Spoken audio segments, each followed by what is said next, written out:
Bonjour Philippe Guimont Bonjour. et bonjour à ceux qui écoutent cette interview d'Essentiel News sur la physique de la conscience.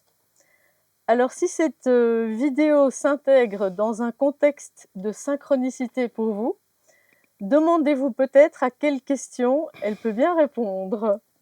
Voilà, qui sait, nous sommes peut-être en train de lancer une chaîne de synchronicité collective et ce sera un entretien multidimensionnel. Voilà. En ce qui me concerne, je suis allée consulter une thérapeute qui m'a conseillé d'aller vers des sujets constructifs et d'interroger des personnalités comme Philippe Guimont, histoire de faire advenir le futur auquel j'aspire. C'est peut-être la même chose pour vous. Naturellement, on m'a averti peu de temps après qu'il y avait cette conférence et on m'a proposé de faire cet entretien. Voilà, donc, qui est lancé pour une première synchronicité et vous avez bien entendu le spécialiste des synchronicités et de la physique de la conscience pour y répondre. Vous êtes Philippe Guimont, physicien, auteur de nombreux ouvrages sur la conscience, un spécialiste aussi de l'intelligence artificielle. Et hier soir, vous avez ouvert la conférence avec une histoire de synchronicité surprenante qui nous parle de deux temps. Est-ce qu'éventuellement vous voulez nous en reparler? Ouf. Deux temps. Oui, Qu'est-ce qu'il nous disait, ces deux temps différents? on a une application qui propose des images et des légendes tirées au sort parmi 1 million de possibilités. Et j'avais un questionnement relatif à comment expliquer au public une phrase d'un grand physicien qui s'appelle Yakir Aharonov et qui nous explique que les choses qui ne sont pas arrivées ont quand même une importance dans l'univers. Voilà. C'est-à-dire que la science est fondée sur un mécanicisme qui ne rend pas possible ce genre d'affaires, dans la mesure où le déterminisme l'interdit. Mais s'il y a par contre de multiples possibilités dans notre futur, chacune de ces possibilités sont susceptibles d'avoir une influence sur le présent, même si elles ne se réaliseront pas. Et je voulais illustrer ça en prenant simplement 2 lignes de temps et en expliquant comment une nouvelle ligne de temps peut remplacer une ancienne ligne de temps. Comment un nouveau futur peut remplacer un ancien futur. Et il se trouvait que la réponse m'est venue, je ne rentre pas dans le détail, par un tirage aléatoire d'une image avec une légende. Et l'image représentait 2 montres, 2 horloges correspondant, comme par hasard, aux 2 lignes de temps. Et la légende, je ne m'en souviens plus exactement, parlait d'une manière un peu poétique de l'influence du futur sur le présent et du côté un petit peu magique, en apparence magique de l'affaire. Et donc c'était très bluffant d'avoir fait ce tirage qui correspondait, alors que justement j'avais besoin d'une réponse à ce questionnement sur comment interpréter cette phrase de Yakir Aharonov. C'était très bluffant d'être tombé sur cette image avec cette légende qui semblait répondre parfaitement à la question. Mais en fait, ceci nous parle de l'importance de connaître la physique de la conscience. C'est pas juste une question philosophique. Est-ce qu'il n'y a pas un petit peu aussi en ce moment, je dirais, une course de vitesse pour que l'humain puisse comprendre justement la physique de la conscience et comment il peut créer un nouveau futur? Course de vitesse, je sais pas, il y a urgence. Il y a une urgence. Alors la physique de la conscience, c'est la physique qui remplace le hasard par la conscience, pour faire simple. Pour faire vraiment très simple de manière à ce que tout le monde comprenne.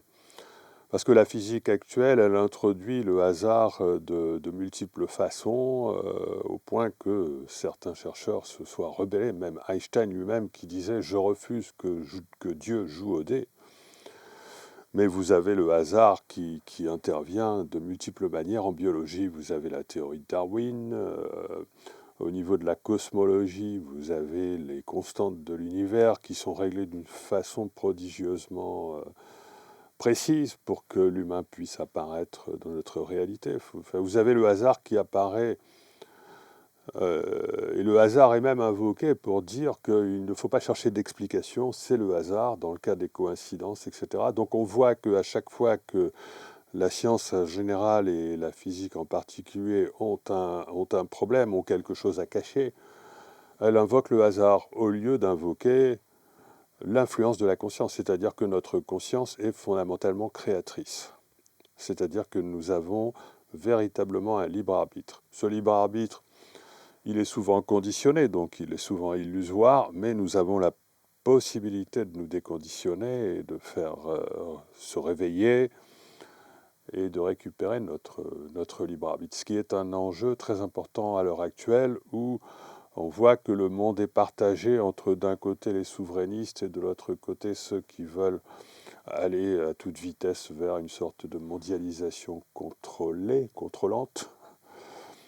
Voilà, et donc c'est tout à fait actuel. Cette problématique est tout à fait actuelle parce que ça s'oriente vers la récupération de notre souveraineté intérieure. Oui, donc quelque part, c'est un problème, on va dire, qui dépasse la simple physique ou philosophie, ou je dirais uniquement peut-être la libération. Bien sûr, c'est toujours la libération personnelle et intérieure qui est première, mais il y a presque aussi une dimension politique alors à cette, voilà, à cette compréhension. Oui, oui, bon, moi je ne pensais pas que mes travaux pourraient atteindre une dimension politique jusqu'en 2020. Et à partir des années Covid, il y a eu un attentat contre l'âme humaine, un véritable attentat contre le libre arbitre. Et j'ai été contraint d'écrire un livre qui s'appelle Le Grand Virage de l'Humanité pour expliquer que, en fait, cet attentat, c'est quelque chose qu'il fallait interpréter positivement et qui allait nous conduire vers le réveil de l'humain vers sa véritable nature et vers la véritable nature de la réalité, et que donc l'attentat mondialiste qui voulait nous emmener vers le transhumanisme était un échec, et on assiste depuis des années, depuis 4 ans, depuis 5 ans bientôt, aux échecs répétés de cette volonté mondialiste de nous conduire vers une société de contrôle. Et pourtant, ils n'ont probablement pas dit leur dernier mot. En tout cas, parlons du présent et de l'actualité. Bon, bah, d'ailleurs, nous sommes ici au centre de l'étoile, on les remercie. Et puis, justement, les étoiles sont aussi dans l'actualité, puisqu'on a vu que le nouveau président des États-Unis, Donald Trump, a annoncé en grande pompe le projet Stargate, qui est un projet de 500 milliards de dollars avec déjà un état d'urgence décrété pour plonger les États-Unis et puis je suppose le reste de la planète à l'ère de l'intelligence artificielle. Et donc on voit bien derrière, il y a Elon Musk, etc. Il y a tous les papes, on va dire, du transhumanisme. Donc voilà, comment vous réagissez à ça? Il faut se méfier des effets d'annonce. On juge l'arbre à ses fruits. Et concernant les grands investissements dans le domaine de l'intelligence artificielle, c'est très bien, hein, parce que l'intelligence artificielle a de grandes capacités, mais il ne faut pas se tromper sur l'intelligence artificielle. D'abord, l'intelligence artificielle n'est pas intelligente, elle est performante. Il ne faut pas confondre performance et intelligence. D'accord ? On peut être très performant et absolument pas créatif. Il ne faut pas confondre le fait d'impressionner par un discours et le fait que ce discours soit intelligent. Alors pourquoi l'intelligence artificielle n'est pas intelligente ? Pour un tas de raisons, et que je vais essayer de résumer en disant que l'intelligence artificielle n'est pas capable de faire des choix. Elle n'est pas capable de définir ce qui est le bon choix. Voilà. Quand vous utilisez une IA comme ChatGPT, Grok, Perplexity, DeepSeek, toutes vont vous fournir, si vous posez une question, vont vous fournir différentes réponses. Elles vous fourniront une classification. Et puis si vous insistez, elles vont vous donner un résultat qui va finir par correspondre exactement à votre attente. Mais si vous remettez un peu en question vous-même ça, elles vont vous trouver un autre résultat qui contredit le premier. Donc les IA sont faites pour s'adapter à la pensée de l'utilisateur, plutôt aux données que rentre l'utilisateur, et l'utilisateur peut faire dire à l'IA tout ce qu'on veut. Donc, c'est-à-dire que l'IA n'est pas capable de faire de choix par elle-même pour définir ce qui est vrai ou ce qui est juste. La notion de ce qui est vrai ou de ce qui est juste reste fondamentalement humaine. Le danger serait que, à cause de la mystification actuelle sur justement l'utilisation du mot intelligence pour qualifier les IA, serait que les humains, ne sachant pas comment ça fonctionne, prennent trop au sérieux et finissent par penser qu'on a une véritable intelligence qui nous dépasse, ce qui nous amènerait à accepter le système de contrôle sous-jacent. Parce qu'il est évident que les mondialistes ou autres, hein, à l'heure actuelle, ce sont les mondialistes qui essayent de nous imposer une idéologie, mais ça peut venir à chaque fois que vous avez un pouvoir qui essaye de nous imposer une idéologie, il se servira de l'IA, c'est évident, pour démontrer que la voie qu'il propose est la plus intelligente. C'est très facile de conditionner une IA, puisque conditionner une IA, il faut savoir que l'IA, elle n'invente pas les informations, elle va les lire sur le web, et il suffit d'appliquer les filtres qui vont bien pour lui faire dire ce qui correspond à ce qu'on veut imposer comme idéologie. Donc il faut faire attention à ça. L'IA, c'est un outil extrêmement utile qui peut être extrêmement positif pour l'humain, à condition de ne pas rentrer dans la mystification qui consiste à vouloir lui déléguer les choix qu'on a à faire. Et puis je pense qu'il y a aussi tout le domaine de l'intuition. Je vous laisse en parler juste après. Mais c'est vrai que les gens ont tendance à penser que toutes les réponses viendront de l'intelligence artificielle, alors qu'en Mais non. fait, on s'aperçoit très souvent, simplement dans la pratique, moi-même dans des enquêtes de journalistes, la plupart du temps, il m'arrive d'avoir des réponses par des rencontres, par l'intuition, par des phénomènes de synchronicité, toute une série de choses qui ne sont pas sur Internet. L'intelligence artificielle bien utilisée va nous ouvrir toutes les possibilités d'interprétation, toutes les possibilités de choix, etc. Ça, c'est l'IA bien utilisée. L'IA mal utilisée, c'est l'IA à laquelle on demande qu'est-ce que je dois penser, qu'est-ce que je dois faire, etc. Là, c'est l'IA mal utilisée. Hier soir, on parlait du fait que la conscience n'est pas sécrétée par le cerveau, malgré le fait qu'il y ait quand même beaucoup de gens qui continuent d'essayer de nous faire croire ce genre de choses. Donc, peut-être Non, toucher deux mots. aujourd'hui, Oui. il est clairement démontré de différentes manières que la conscience n'est absolument pas le produit du cerveau. Et je n'ai pas le temps de vous expliquer pourquoi. Je réfère aux conférences que je fais, notamment la conférence que j'ai fait hier soir, où j'ai vraiment bien développé cette affaire, ce raisonnement. Et ce n'est pas que mon propre raisonnement, ça provient de scientifiques et de philosophes comme Bernardo Kastrup, comme Roger Penrose, etc., etc.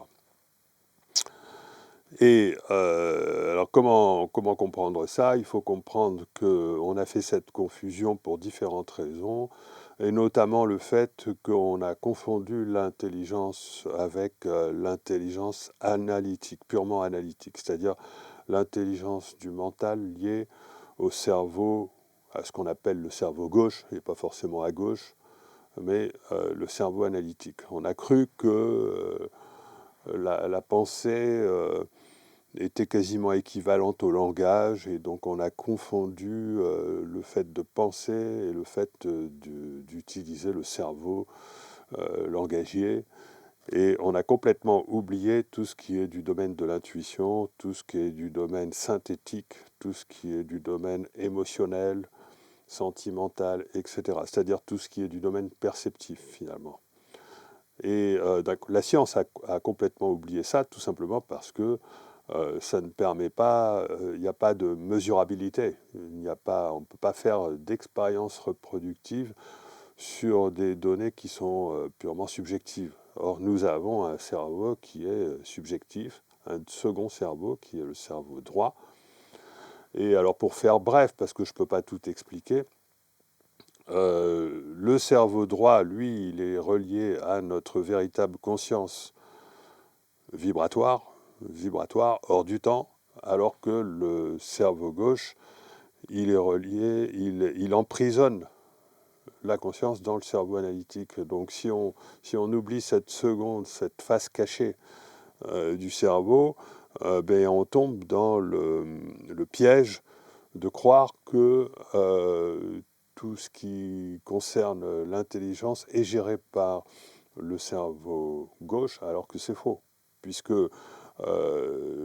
les idées qui nous offrent une certaine guidance, comme qu'il s'agisse de l'intuition ou de tous les ressentis qu'on peut avoir et qui servent de guide dans nos vies, c'est pas quelque chose qui vient du cerveau gauche.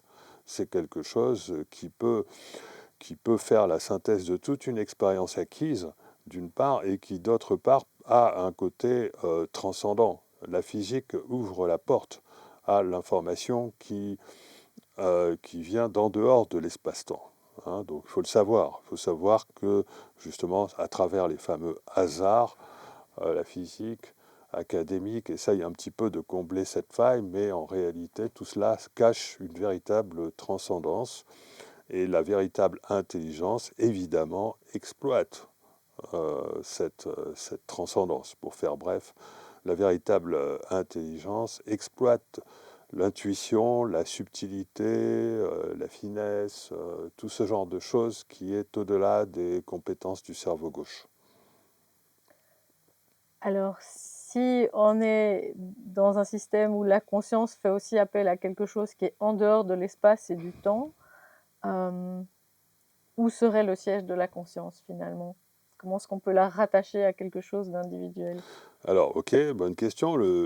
La conscience n'est pas créée par le cerveau, ça c'est évident, mais je n'ai pas le temps de développer. Le siège de la conscience, c'est le vide. L'information de la conscience correspond aux vibrations du vide. Comme les vibrations du vide, pourquoi je différencie bien le vide et l'espace. L'espace, c'est une construction collective, ça je n'ai pas le temps de l'expliquer, je l'ai expliqué dans ma conférence. Et si on différencie bien l'espace et la conscience, on peut dire que le siège de la conscience, c'est le vide. Sachant que l'espace lui-même est une construction collective de toutes les consciences qui se fait à partir du vide. Ça conduit à relier la conscience à ce qu'on appelle l'information quantique. Ça ne veut pas dire que l'information quantique, c'est la conscience. Mais disons que ça veut dire que la conscience utilise l'information quantique, c'est-à-dire le champ des possibles, sans possibilités multiples, pas de conscience. Voilà, c'est parce que l'avenir n'est pas écrit, il est écrit à un moment, mais à un autre moment, ça change. Voilà, et c'est parce qu'il y a toujours de multiples possibilités d'évolution que la conscience a un rôle à jouer. Elle a un rôle à jouer dans les choix qui peuvent être faits par un humain pour décider de son parcours. Et comment explique-t-on alors le jeu, une forme de conscience individuelle, on va dire? La conscience individuelle, disons que voilà, il faut tout renverser, il faut renverser la table académique. La table académique, elle est constituée d'espace, de temps et de matière. Ça, il faut le renverser. Les physiciens l'ont renversé, les physiciens ont remis en question le temps. Ils ont remis en question la matière en les réduisant à des vibrations, et ils sont en train de remettre en question l'espace également en le considérant comme un phénomène émergent et non pas une réalité fondamentale. La réalité fondamentale serait plutôt constituée de vibrations, d'informations et d'énergie. Donc il faut distinguer un réel sous-jacent qui est fondamentalement multiple et la réalité apparente qui est apparemment unique et qui est faite d'espace, de temps et de matière, mais ceci est une propriété de la conscience. C'est la conscience holographique qui engendre l'espace. On n'a pas besoin d'un espace réel. La conscience crée déjà un espace à partir des objets qu'elle perçoit. La réalité est composée de trois choses. Les objets qui sont faits de matière, un espace apparent et l'espace de la conscience. Là, il y a deux espaces en concurrence l'un avec l'autre. Il y en a qui est inutile, c'est l'espace de la physique. Celui-là est inutile. Les physiciens le détruisent. L'espace est troué, pixelisé, en vibration, non locale, etc. Ce n'est plus de l'espace. En plus, on comprend que la réalité serait une construction holographique à partir du réel. Donc voilà, donc il faut ramener la conscience au premier plan. À partir du moment où on ramène la conscience au premier plan, on peut arriver à comprendre que l'information de la conscience, ce sont les vibrations de l'espace intime, c'est-à-dire les vibrations du vide.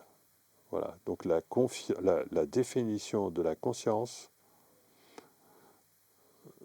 d'un point de vue physique, ce serait les vibrations du vide. Or, on peut démontrer que les vibrations du vide peuvent avoir une action sur notre réalité à vivre. Et donc, l'action de la conscience sur le réel se comprend de cette manière.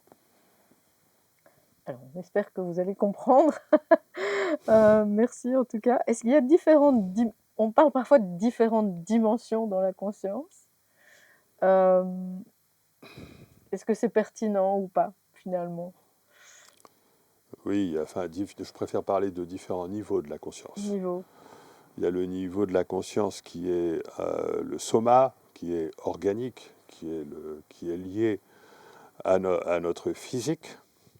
Il y a le niveau de la conscience qui est la conscience du temps présent, la conscience réflexive, la conscience d'avoir conscience.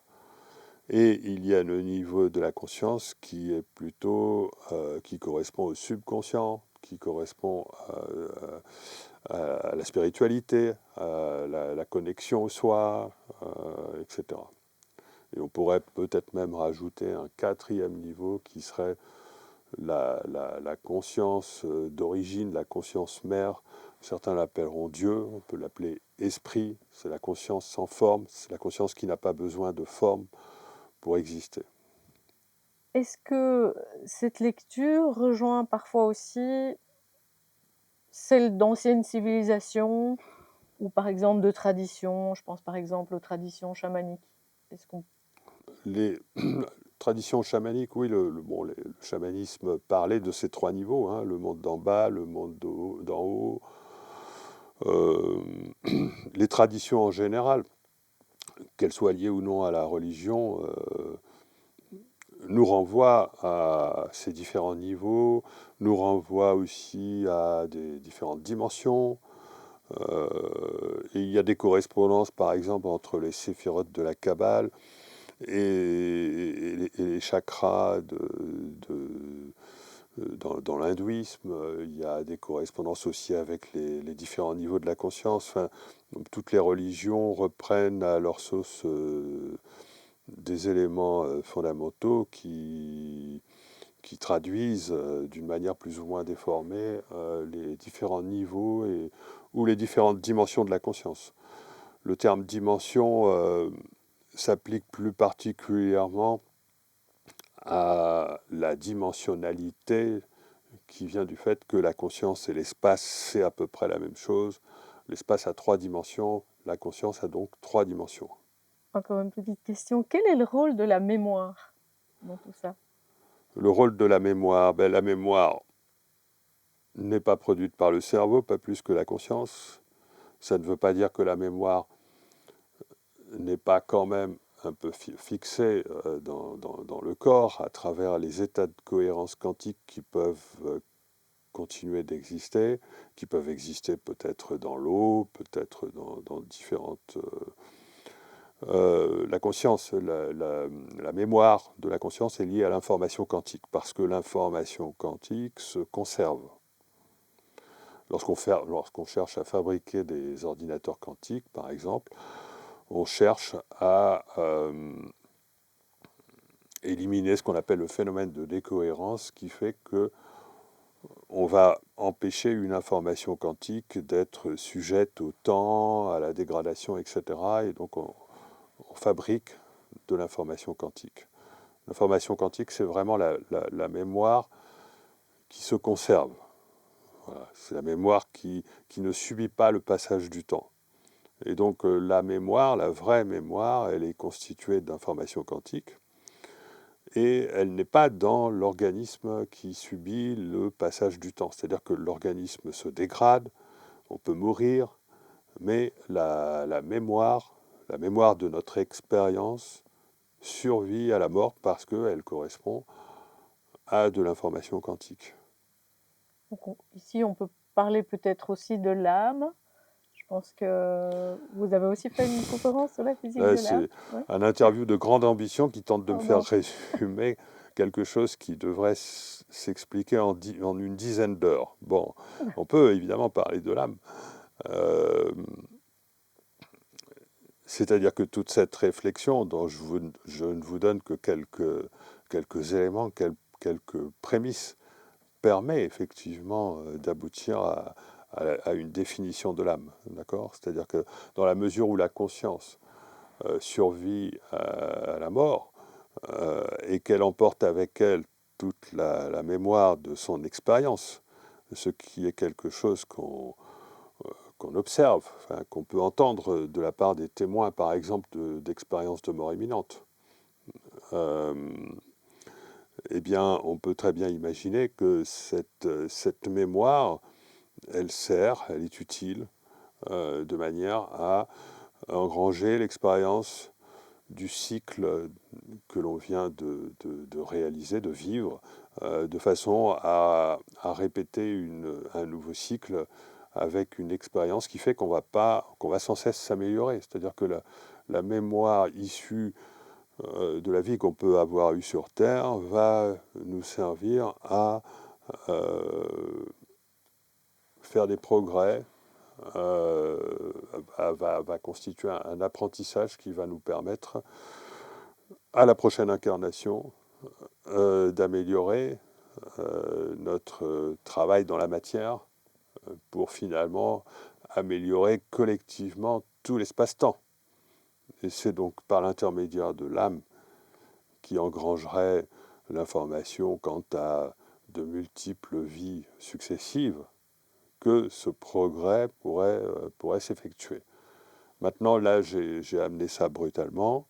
Il faut bien comprendre qu'on peut l'amener de manière beaucoup plus rationnelle en partant de la physique et d'autres éléments qui sont incontestables dans la mesure où ça correspond à des témoignages de peut-être de centaines de millions de personnes. Voilà. Peut-être qu'on va terminer là-dessus, justement. Qu'est-ce qu'on peut faire de tout ce savoir pour le mettre au service, on revient un petit peu sur Terre, pour le mettre au service de tout un chacun et puis de la collectivité, nous en tant qu'humanité. Comment est-ce qu'on peut progresser grâce à la La, compréhension de la conscience? la science et la physique en particulier, et la science en général, doivent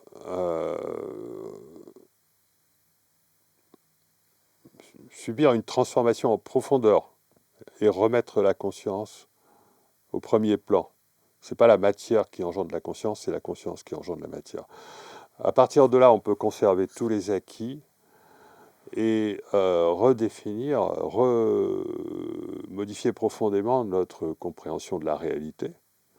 Ne plus tomber dans la naïveté qui consiste à confondre le réel et la réalité.